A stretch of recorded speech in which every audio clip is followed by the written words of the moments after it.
क्या हार में क्या जीत में किंचित नहीं भयभीत मैं। कर्तव्य पथ पर जो भी मिला यह भी सही वह भी सही। वरदान नहीं मांगूंगा हो कुछ पर हार नहीं मानूंगा। श्री अटल बिहारी वाजपेयी। भारतीय राजनीति का एक ऐसा नाम जो किसी परिचय का मोहताज नहीं। 25 दिसंबर 1924 को ग्वालियर एमपी के एक ब्राह्मण परिवार में जन्मे श्री अटल बिहारी वाजपेयी को भारतीय राजनीतिक सियासी गलियारों का अजात शत्रु कहा जाता है, क्योंकि वे हर पार्टी के लोगों को मंत्र मुग्ध करने की जादुई शक्ति के धनी थे। हालांकि उनके और भी उपनाम हैं। कुछ लोग उन्हें बाप जी कहकर बुलाते थे। पूर्व प्रधानमंत्री श्री चंद्रशेखर उन्हें गुरुदेव कहा करते थे। श्री मनमोहन सिंह जी ने उन्हें भारतीय राजनीति का भीष्म पितामह कहा है। आज हम जिस शख्सियत की जीवनी पर प्रकाश डालने जा रहे हैं वह भारतीय राजनीति का बहुत बड़ा नाम है। उनके जीवन को चंद मिनटों में आपके सामने बयां कर पाना बहुत मुश्किल है।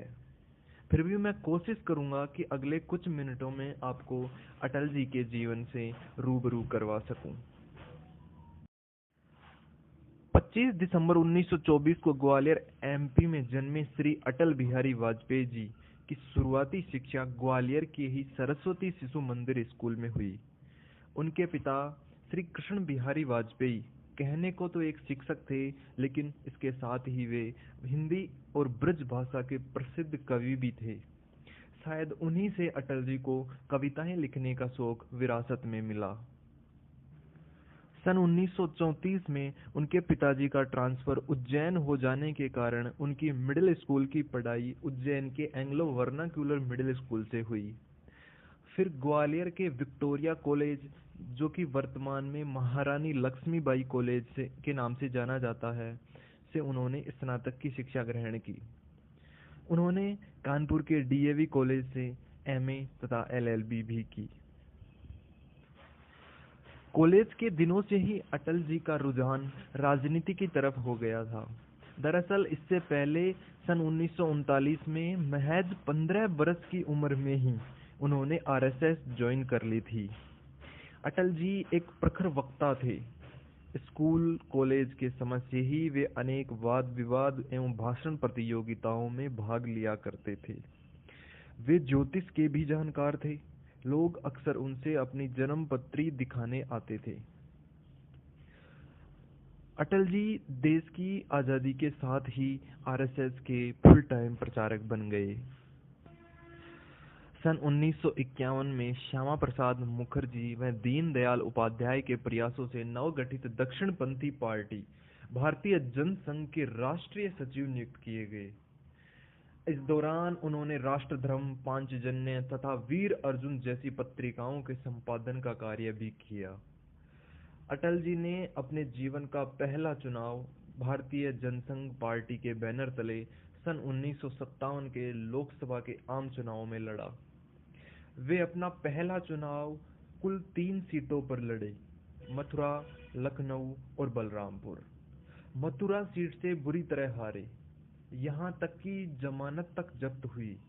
लखनऊ से भी हारे, लेकिन वो कहते हैं ना, जिनकी उड़ान आसमां तक होती है वे ठोकरों से विचलित नहीं हुआ करते। अंततः बलरामपुर सीट से कांग्रेस के हैदर हुसैन को हराकर महज 33 वर्ष की उम्र में लोकसभा पहुंचे। 5 साल बाद आम चुनाव 1962 में लखनऊ व बलरामपुर सीटों से चुनाव लड़े। दोनों से ही हार का मुंह देखना पड़ा। हालांकि वे यूपी से राज्यसभा सदस्य बनकर संसद जरूर पहुंचे। आम चुनाव 1967 और 1971 में क्रमशः कांग्रेस की सुभद्रा जोशी व गौतम शर्मा जैसे दिग्गज नेताओं को पछाड़कर संसद पहुंचे। इस दौरान एक बहुत बड़ी घटना घटी। 1975 में इंदिरा गांधी द्वारा आपातकाल की घोषणा। आपातकाल में इंदिरा गांधी ने देश के तमाम विपक्ष के दिग्गज नेताओं को जेल का रास्ता दिखा दिया। अटल जी भी अछूते नहीं रहे। वे 18 महीनों तक जेल रहे, लेकिन उन्होंने जेल में रहते हुए भी अपनी कविताओं के माध्यम से आपातकाल का घोर विरोध किया। अनुशासन के नाम पर अनुशासन का खून भंग कर दिया संघ को, कैसा चढ़ा जुनून। कैसा चढ़ा जुनून मत पूजा प्रतिबंधित, कुटिल कर रहे केशव कुल की कीर्ति कलंकित। कह कैदी कविराय तोड़ कानूनी कारा, गूंजेगा भारत माता की जय का नारा।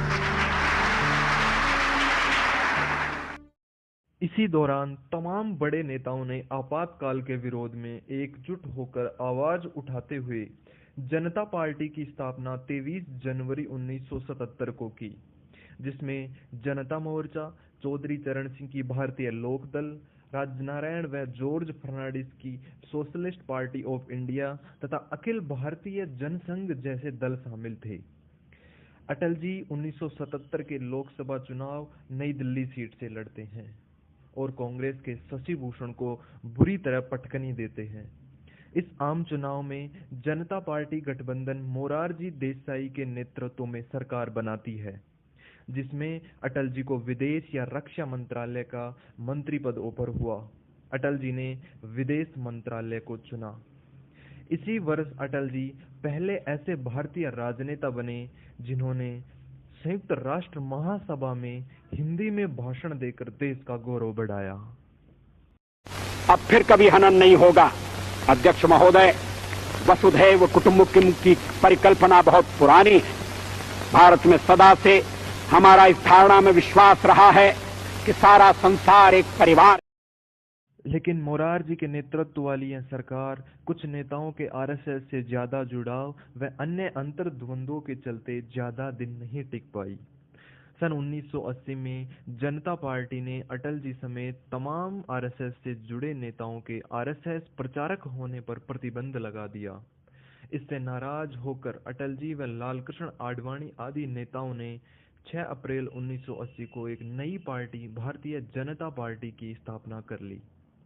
अटल जी ने 1980 का चुनाव नई दिल्ली सीट से बीजेपी के बैनर तले लड़ा और जीते, लेकिन 1984 के आम चुनाव में इंदिरा गांधी हत्या की सहानुभूति के चलते बीजेपी महज 2 सीटों पर सिमट गई।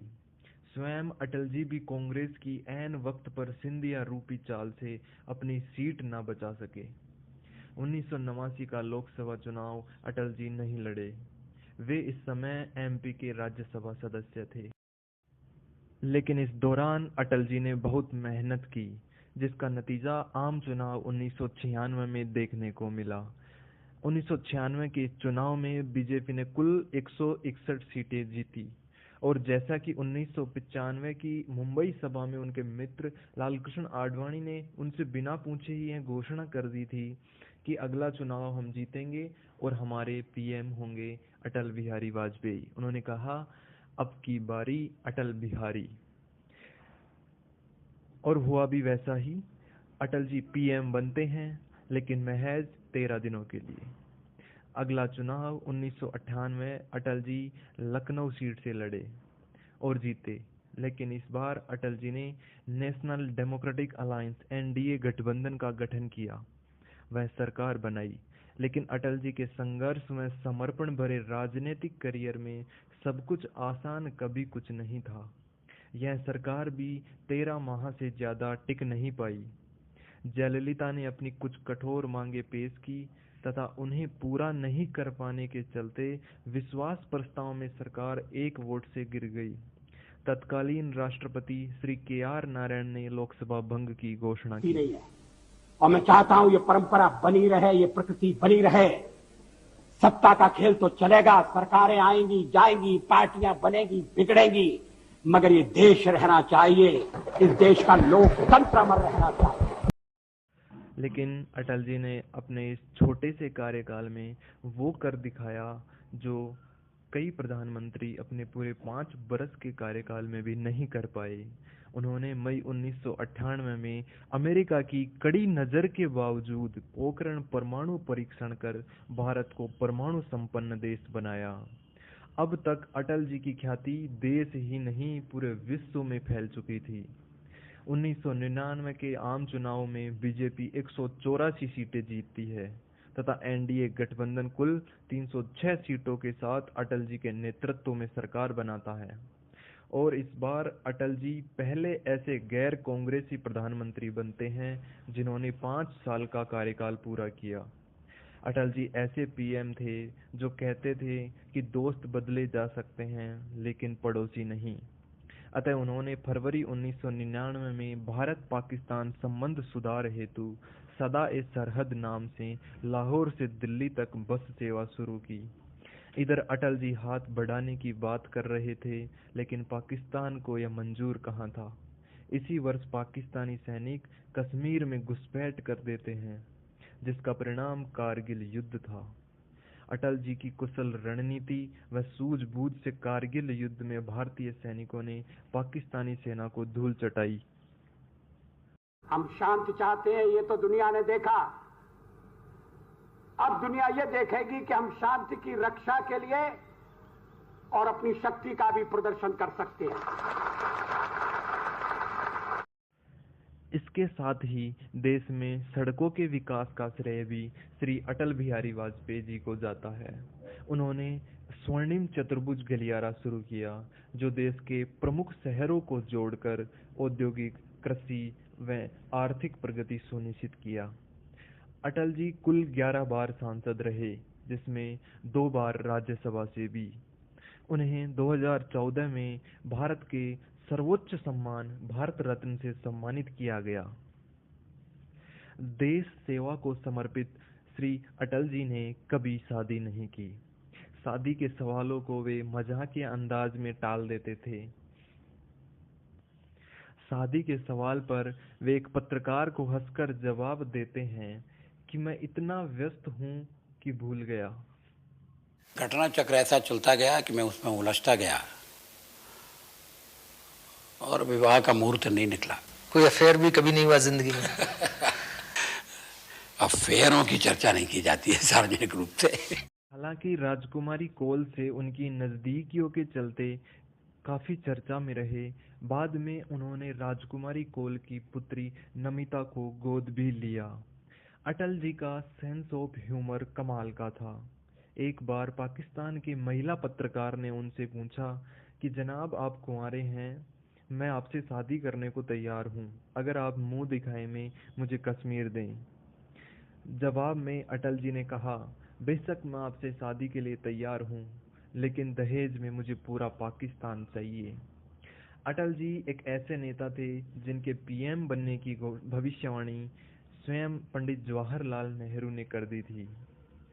संसद में अटल जी ऐसे वक्ता जिनका भाषण विपक्ष के नेता भी मंत्रमुग्ध होकर सुनते। वे एक कुशल राजनीतिज्ञ होने के साथ साथ एक कवि भी थे। देश प्रेम व प्रेरणा से भरी उनकी कविताएं आज भी सबका मन मोह लेती हैं। मैं तेज पुंज तमलीन जगत में फैलाया मैंने प्रकाश, जगती का रच करके विनाश कब चाहा है निज का विकास। शरणागत की रक्षा की है मैंने अपना जीवन देकर, विश्वास नहीं यदि आता तो साक्षी है इतिहास अमर। यदि आज देहली के खंडहर सदियों की निद्रा से जगकर गुंजार उठे ऊंचे स्वर से हिंदू की जय तो क्या विस्मय। हिंदू तन मन हिंदू जीवन, रग रग हिंदू मेरा। भारतीय राजनीति का यह चमकता सूरज 16 अगस्त 2018 को 93 वर्ष की अवस्था में सदा के लिए अस्त हो गया। जय हिंद, जय भारत।